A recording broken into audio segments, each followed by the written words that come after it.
Hello, this is Jerry Mitchell, and we are back from another episode of Libertarian Uncensored podcast, going over all the posts on Libertarian Uncensored subreddit. Let's get right into it. So first we have President Donald Trump. If I didn't have tariffs, the entire world would be in a depression. And that's posted by Ragnar OKXG, and that's a cross post from the In Bitcoin We Trust subreddit. I guess that's a clip of Donald Trump saying that on Fox News. That's what it looks like. And yeah, personally, I don't really care for tariffs. They're just a tax on imported goods. But, if Trump wants to think tariffs are the greatest thing ever and wants to have as many of them as possible, ultimately he has he is the president, and the president pretty much has a lot of power over regards to tariff policy, and sadly that's sometimes how it's going to be. But I think it's interesting. A lot of Redditors don't like tariffs because Donald Trump says he likes them currently. I'm sure if Donald Trump was anti-tariff, Reddit would be pro-tariff, and that's very much how a lot of politics is. I always like to say, it's just whatever. It's just Reddit for you. It's just Donald Trump bad, Democrats good, and that's pretty much a lot of politics for a lot of people, regardless of where they are on the political spectrum. It's just out group bad, in group good, and that's my thoughts on that issue. Next we have How Will MAGA Spend This, posted by Ragnar OKXG, and that's a cross post from the Progressive HQ subreddit, and that post is reporter, is it appropriate for your family to be doing business in Saudi Arabia when you were president, and your Royal Highness U.S. intelligence concluded that you orchestrated the brutal murder of a journalist? Trump, fake news, ABC fake news, one of the worst in the business, and that looks like a clip from CNN, but I guess maybe the ABC interviewer was the one saying it. I don't know. But yeah, personally, I don't really care for Saudi Arabia, but if the U.S. government wants to do business with them, I think they should be able to. People should be able to do business with whoever they want to. I don't really care for the Saudi Arabia or its government. I would personally say it's worse than the U.S. government, and that's a very low bar to clear. But regardless, I think the libertarian position is free trade, regardless of government.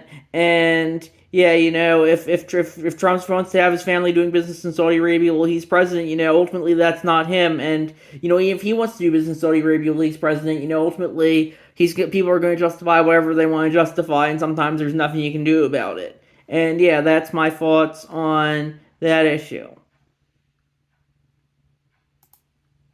Next we have Mike Johnson says he talked to Foon, and he's very confident that when this moves forward in the process, if and when it's processed in the Senate, which is no certainty, they will take the time methodically to do what we've not been allowed to do in the House, to amend this discharge petition, posted by Donald Key, and that's cross from the law subreddit. And yeah, I don't know if that has to do with the Epstein files or anything, but yeah, I do think the Senate just passed those, but just like it passed, the House passed it. And yeah, personally, I think the Epstein files are so built up at this point, that's only going to be underwhelming when they are released. People aren't going to accept them. They'll say, "Oh, it's been too redacted too much," or "Oh, too many people on my side are on them," or et cetera, et cetera. It's very much like One Piece in that regard. When you spend 3 decades building up something, it's only going to undermine. It's only going to, it's if you spend so much long building up something, it's only gonna I'm looking for the word here,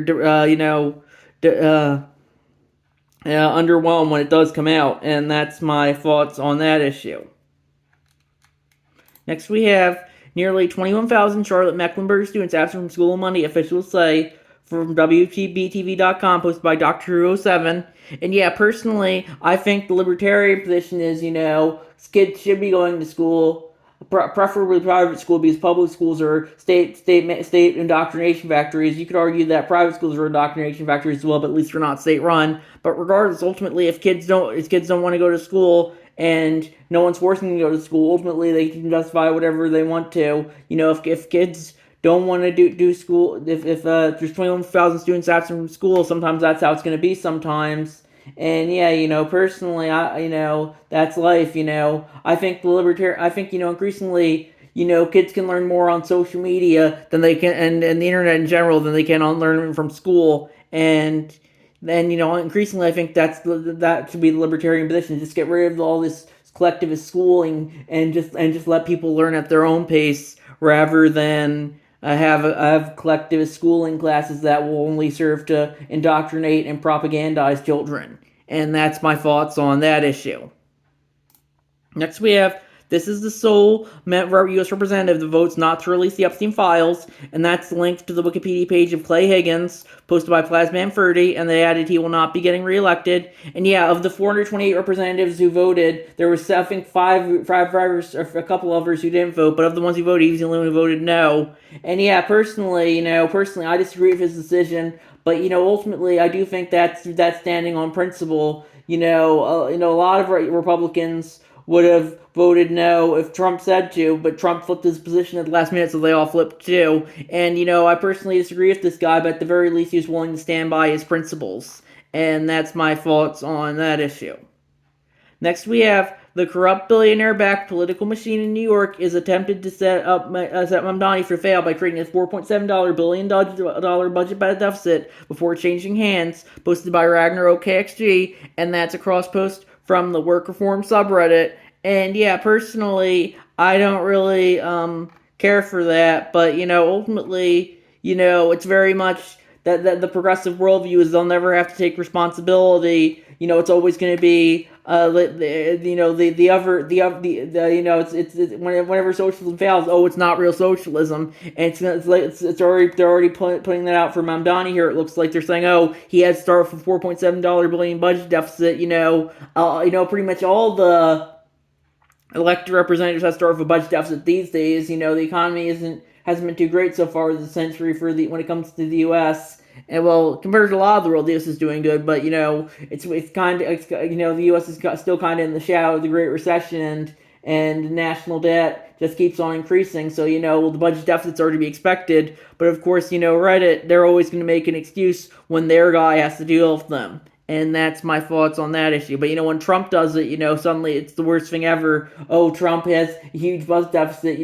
He inherited that from Biden, who inherited it from Trump, who inherited it from Obama. But ultimately, Reddit only cares when it can be used to suit their political narratives and agendas, just like with everything else. It's a lot of people these days. They only care about their political agendas and narratives rather than the facts and what was actually happening.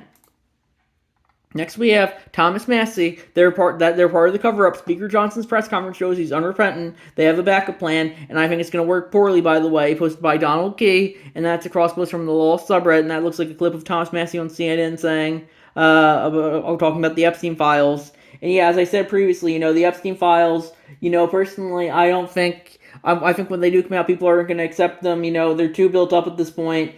I think they'll pretty much end up being a nothing burger, and because when you build up something for so long, it's only gonna underwhelm when it does happen. As I said in one of the previous posts. Next, we have Senate suddenly passes the Epstein bill just hours after it cleared the House. Posted from MS Now, formerly MSNBC, posted by Doctor Who 07, and yeah, personally, I don't know why they're doing it so quickly. Maybe personally, I think they're just trying to get it over with, so people will still look at it and then move on to the next thing. We've been on the Epstein files for years now, and even they've seemingly been released countless times, but people aren't happy with them, so they just have to keep re-releasing them. And eventually, I don't think people are ever going to be satisfied when it comes to the Epstein files. They'll always say, those aren't the real Epstein files. There's too much redacted in it. And that's why, people will just keep going on and on about them forever until people move on to the next thing. That's very much, the Epstein files is very much the current thing. It was Ukraine for a while and Israel. Now it's the Epstein files. Eventually, people move on to something else. That's very much how the media cycle works. People get obsessed with one thing at one time, then they move on to the next thing, etc., etc. Next we have, I found this funny because it's true, posted by Ragnarok KXD, and that's a comic, and it's a blue guy and a green guy, and the green guy has a MAGA hat on. He says, for each press, an Epstein file will be released, but you won't know if it's a Dem or a MAGA, and the blue guy keeps pressing the button, and then the MAGA guy tries to pull him away. He says, someone call cash. And yeah, personally, I think, a lot of Redditors are saying, this isn't a partisan issue, but they increasingly only care about the Epstein files because of the orange mans in them. They don't care about any of the Democrats like Bill Clinton who's in them. They they think they're principled, but that they'll always deflect, always go back to Orange Man bad when push comes to shove. And if Orange Man wasn't in the Epstein files, Reddit as a whole, I'm not saying all Redditors, but definitely a good chunk of them wouldn't give a shit about them. But since he's seen as being in the Epstein files, Reddit thinks they're the most important thing ever. It's very much like when the stuff like the Mueller report, when they thought that was going to bring down Trump, how that was the most important thing ever, and now it's the Epstein files, how they think that's going to bring down Trump, how now that's the most important thing ever. Eventually, do you realize like Trump's just kind of like a Moby Dick is to Captain Ahab, or Jerry is to Tom. They're not going to get him. They're gonna eventually. The walls have been closing in on the guy for forever. I'll believe it when I see it when it does come to his downfall. And that's my thoughts on that issue. Then we have, if this is true, it's further proof that every accusation is a confession, posted by Ragnar OKXG, and that's a cross post from the Newsom Massacre subreddit. And that looks like a headline from USA Today. Unsealed documents show Donald Trump paid $3 million to help fund January 6th. And yeah, personally, that's another thing that they kind of obsessed over, that they think, oh, this was going to bring down Trump. Eventually, I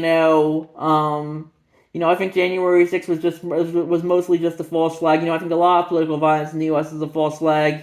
Just like I think a lot of the George Floyd riots were federal entrapment. January 6th is probably mostly federal entrapment. They just came forward that the pipe bomber was a Capitol police officer, it looks like.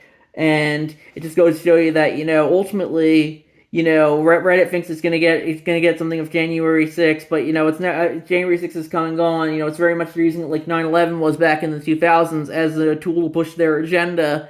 And yeah, eventually, you just realize that and move on. Personally, I don't really care for January 6th, but it happened, and now it's time to move on. And yeah, if it was the out group doing it, if it was the in group doing it rather than the out group, Reddit would think it was the greatest thing ever. But since it was the out group doing it rather than the in group, Reddit thinks it's the worst thing ever, and everyone who was remotely involved needs to be thrown in jail for life or put to death. And it just goes to show you that, Reddit only cares about using things like January 6th as a tool, or the Epstein files, or pretty much anything as a tool to push their political agendas and narratives rather than anything else. Next we have Egoism versus Objectivism, posted by XGHTie737, and that looks like a picture of Ayn Rand in a wall of text, and then Max Stirner in a wall of text. And yeah, personally, if you want to be an egoist or objectivist, I think that's fine, as long as you are not forcing those beliefs on anything else. And that's my thoughts on that issue. Next we have ICE agent arrested in sex trafficking sting told police I'm ICE boys, original title from Newsweek.com, posted by Dr. Who 07. And yeah, personally I don't really care for ICE, but Reddit only doesn't care for ICE because that's the current narrative. They were completely fine with ICE during the Obama and Biden administrations, but now that the Orange Man's back in power, suddenly they're the worst things ever. Obama deported a shit ton of people as well, and Reddit was like, oh, ICE cared about due process back then. Ultimately they're just trying to find an excuse to support Obama, to not throw Obama under the bus, even though ICE is pretty much gonna operate regardless of which branch of the party's in power. Reddit only cares that because the out group's in power currently rather than the in group. Next we have Trump administration announces steps to dismantle education department from Lemon Limelight, posted, and they added from the New York Times. The Trump administration announced on Tuesday an aggressive plan to continue dismantling the education department and the agency's broad role in supporting academics at elementary and high schools and in expanding access to college. Those responsibilities, which have been overseen by the Office of Elementary and Secondary Education and the Office of Post-Secondary Education, will instead be largely taken over by the Labor Department. Additional changes include moving a child care grant program for college students and foreign medical school accreditation to the Health and Human Services Department, and transferring Fulbright programs and international education grants to the State Department. Your Interior Department will take over the Indian Education Office, shifting duties away from the Education Department lines of President Trump's goal of eventually closing the agency, a move opposed by teachers' unions and student rights groups, and one that can only be accomplished with an act of Congress. And yeah, personally, I think that's good. I do think, we should get rid of the Education Department. I think we should get rid of pretty much all the cabinet departments. It's all the cabinet departments are the things that the state shouldn't be involved in. The state shouldn't be involved in education. The state shouldn't be involved in labor. The state shouldn't be involved in energy. The state shouldn't be involved in transportation, etc., etc. Or at least the federal government. Maybe some state and local governments. You could have the argument that they could be involved in stuff like that. But yeah, I definitely would agree that getting rid of the education department is good. But what Trump's doing here is, he's not going to get rid of the education department. He's just shifting it over to other departments. And yeah, personally, I think that's very much going to show you that a lot of Republicans say, oh, well, they're going to shrink the government, but they'll never do it when push comes to shove. They'll just move it over to other parts of the government, and the government will only grow regardless of which branch of the uniparty is in power. Next, we have Lindsey Halligan plus DOJ prosecutor. Full grand jury never saw final indictment handed up against Comey from CNN.com, posted by Donald Key, and that's across from the law subreddit. And yeah, personally, I don't really care for Comey. Reddit didn't like Comey when he came out and said, "Oh, we're reopening the Hillary email investigation like a week before the 2016 presidential election." But now that Trump's going after him, suddenly they love him, and it just goes to show you, Reddit only cares about who's in the in group, who's in the out group. That can switch at the time. Comey was in the out group in 2016 when he said, "Oh, we're going after Hillary." And that made, and then Reddit says, "Oh, that made her lose the election." But now that Trump's going after him, Reddit suddenly loves the guy, and it just goes to show you, Reddit will just do whatever Trump's against. If Trump said, "Don't go jump off that bridge over there," Reddit, average Redditor would be off that bridge faster than you could blink your eyes. And that's my thoughts on that issue. Next, we have reporter. Will you release all the files within 30 days? Bondi will continue to follow the law. Reporter, you said no additional investigation was warranted. What changed? Bondi, information has come. Information on that there's information, additional information. Posted by Swamp Yankee Dan, and that's a cross post from the law subreddit. And yeah, personally, Reddit, as I said previously, I think the Epstein files are too built up at this point for there to be much of a for them to be anything but underwhelming. But I guess we'll have to wait and see as for so much else. Next, we have Lindsey Graham is outraged about federal surveillance powers that Lindsey Graham helped create and expand from Reason.com, posted by Jolly Porcupine.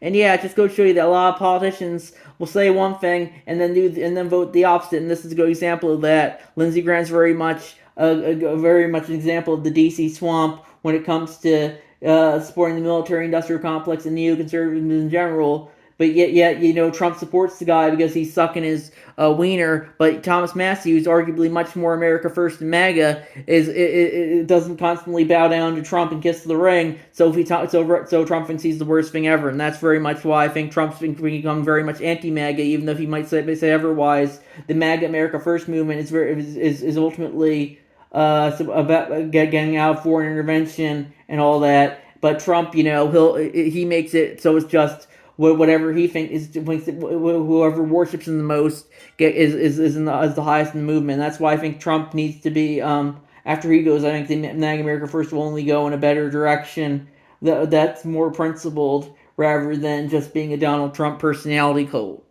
And that's my thoughts on that issue. Next, we have too many idiots in the OP saying they would support Harris again, posted by Ragnar OKXG, and that's cross-post from the Newsom Massacre subreddit. Choose your VP wisely, Governor Newsom, and that looks like a poll from YouGov. Who would Democrats consider him for as their party's 28 presidential candidate? Number 1 is Gavin Newsom, number 2 is Kamala Harris, number 3 is AOC, number 4 is Pete Buttigieg, number 5 is Bernie Sanders, number 6 Tim Walz, 7 J.B. Pritzker, 8 Elizabeth Warren, 9 Mark Kelly, 10 Gretchen Whitmer, 11 Cory Booker, 12 Amy Klobuchar. And personally, I don't think any of those guys are very good. But, ultimately, whoever wins the Democratic nomination in 2028 is probably going to take back the presidency, and whoever wins the Republican nominations in 2042 is probably going to take the presidency then, because it's very, very much in a back and forth time in regards to which branch of the Uniparty is in power. An incumbent president hasn't been reelected, or the incumbent party hasn't been reelected since 2012, and I wonder how much longer that's going to hold out, especially, when social media very much makes it so that whenever the incumbent party is in power, that they're suddenly the worst thing ever. And that's very much how social media works when it comes to politics. The incumbent party is always the worst. It's always the worst year ever. Yada yada yada.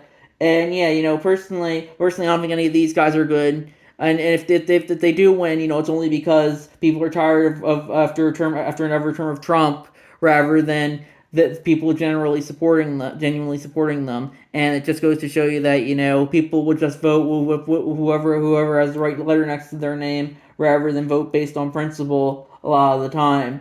There's very few swing. There's only like 5% of the population having swing voters at this point, rather than generally principled voters who vote for who they think the better candidate is. It's they'll vote for whoever has the correct letter next to their name. And yeah, that's my thoughts there. So let's see if there's anything else. Looks like that is it. So I think we're going to wrap it up there. I'll see you guys in the next episode. Bye.